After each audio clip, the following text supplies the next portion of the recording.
Good morning, children. Fifth grade social science, the chapter 11, that is our government. You have seen there are many governments in our countries in different states. Our government, whenever we think of our government, it is a group of people who control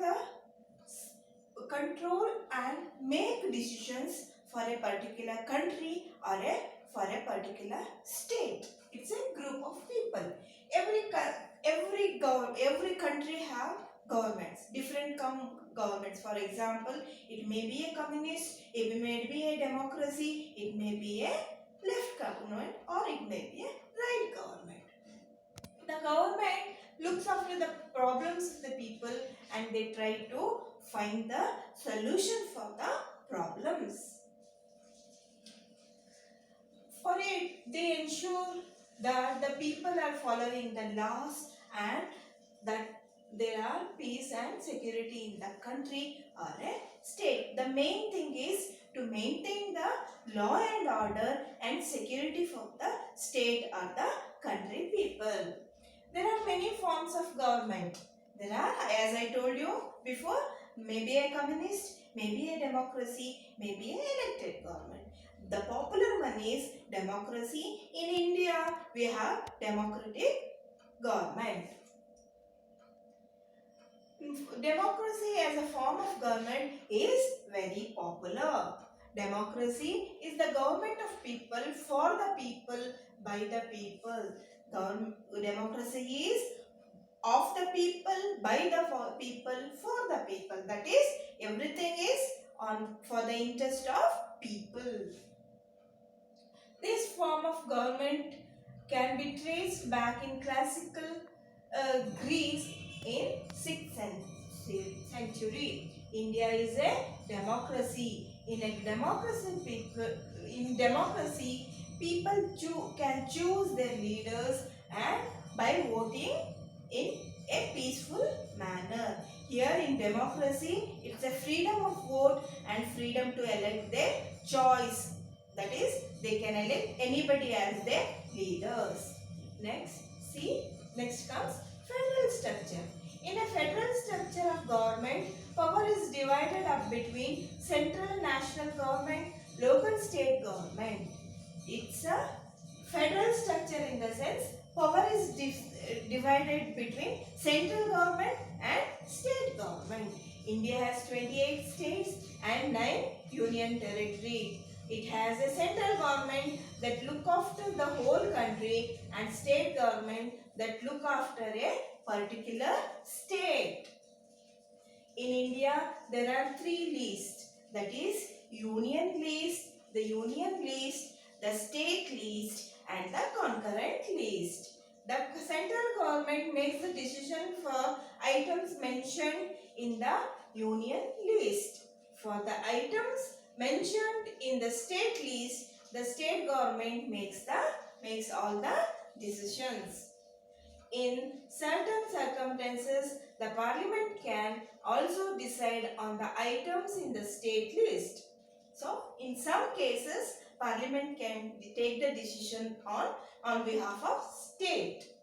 For items mentioned in the concurrent list, both the state and the central government can take decision in India. For concurrent list, both central government as well as the state government takes the decision. There are some limitations on the federal structure. The US has a fully federal structure where the division of power is distinct. In America, it's a federal structure. Now children, come let us see central government. What do you mean by central government? How it works? In India or in central government in India is situated in New Delhi, which is the capital of India. The central government is responsible for matters of natural importance like defense, finance, foreign affairs and railways. The body responsible for making laws or making necessary changes in the law called the parliament. Here it is defining what is parliament. Parliament is responsible for making laws, making necessary changes in the law is called parliament. The meeting of the parliament take place in the Parliament House in New Delhi. The president is the ceremonial head of the country. The head of the parliament is president. It is the prime minister and his council of ministers that form the government. The parliament consists of lower house, that is two houses, that is Lok Sabha and Rajya Sabha. The Lok Sabha is called the House of People or the lower house because its members are directly elected by the people. That is Lok Sabha, it is directly the MPs. We call it them as MPs, member of parliament. They are elected by the people directly. That is lower house. The maximum number that the Lok Sabha can have is fixed at 552 by the people. So it is totally 555 people who are there as a member of parliament in lower house. The Rajya Sabha, it is also called the Council of State, is the upper house of the parliament. It is called upper house or Rajya Sabha. The members of Rajya Sabha are limited by the constitution is 250 members. Whereas in the lower house, that is Lok Sabha, it is 552. Here in Rajya Sabha, the members are limited to 250. Most of the members are indirectly elected. Most of the members are indirectly elected. The vice president of India is the head of upper house, that is Rajya Sabha. Chairman of Rajya Sabha. So this is all about central government, parliament, upper house and lower house. Let us see the state government. In each state there is government. The head of the council of minister is called the chief minister and the governor is the constitutional head of the state of governments. That is, we can say there is a head who is elected by the people in the state. He is called the chief minister and governor is the head of the constitutional head. So, chief minister controls and take the important decisions that would benefit that particular state. The state government looks after health, services, education, job opportunities and local transport.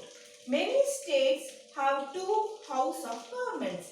They are called Vidhana Sabha and while is the lower house of the Vidhana Parishad, which is the upper house. These states are said to have legislature and many other which have just one house said to have unnecessary universal legislature. So next, local self-government. Local self-government consists of body of administrative units that look after small geographical area like a village. For example, we have a small village that local people are selected there and they are called the geographical area. That is, geographically we say there are 100 houses, one small government, town or a city. It deals with the problems that people living in that locality. It looks after the hygiene and sanitation of the area. Main concern is look after is hygiene and sanitation of that particular area. It tries to provide education, clean drinking water, good roads and safety to the residents of the area. Apart from sanitation and hygiene, it looks after drinking water, roads, safety of the residents of that particular area. There are two types of local self-governments in India. There are mainly two types of self-governments in India. One is the village level, that is Gram Panchayat. In small villages we have village Gram Panchayat. The other at the city level called municipal corporations. You must have heard, children, the village level we have Gram Panchayat, in town and city we have municipal corporation. So this is all about our government. In the next class we will learn more things about this. Thank you.